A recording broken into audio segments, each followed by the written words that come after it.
Hello everyone, welcome to our channel. బంగాళాఖాతంలో ఏర్పడిన ఉపరితల ఆవర్తన ద్రోణి ప్రస్తుతానికి అయితే గోవా మీద తీవ్ర ప్రభావాన్ని చూపుతుంది. రెండు తెలుగు రాష్ట్రాల్లో కూడా కొన్ని ప్రాంతాల్లో భారీ వర్షాలు నమోదవుతున్నాయి. వివరాల్లోకి వెళ్ళి ఏ జిల్లాలో వర్షాలు పడితే తెలుసుకునే ముందు మీరు ఇంకా మన ఛానల్ కనుక సబ్స్క్రైబ్ చేయనట్లయితే వెంటనే సబ్స్క్రైబ్ చేసి పక్కన ఉన్న బెల్ ఐకాన్ని కూడా క్లిక్ చేసేయండి. ఇక లేట్ చేయకుండా వివరాల్లో కనుక వెళ్ళినట్లయితే బంగాళాఖాతంలో ఏర్పడిన ఉపరితల ఆవర్తన ద్రోణి ప్రభావం కొంతమేర మధ్యాంధ్ర, ఉత్తరాంధ్ర జిల్లాల మీద ఉంటుందని వాతావరణ కేంద్రం వెల్లడించింది.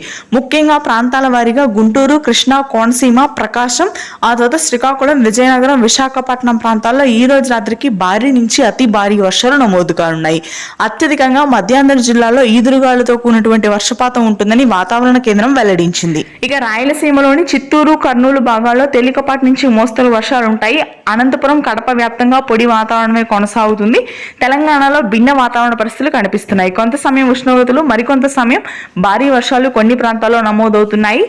ముఖ్యంగా ఉత్తర తెలంగాణలోని ఆదిలాబాద్, నిజామాబాద్, ఆసిఫాబాద్, సిరిసిల్ల, జగిత్యాల, భద్రాద్రి, కొత్తగూడెం జిల్లాల్లో భారీ వర్షపాతం నమోదవుతుంది. హైదరాబాద్ నగర ప్రాంతంలో ఈ రోజు రాత్రికి వర్షాలు నమోదు కానున్నాయి.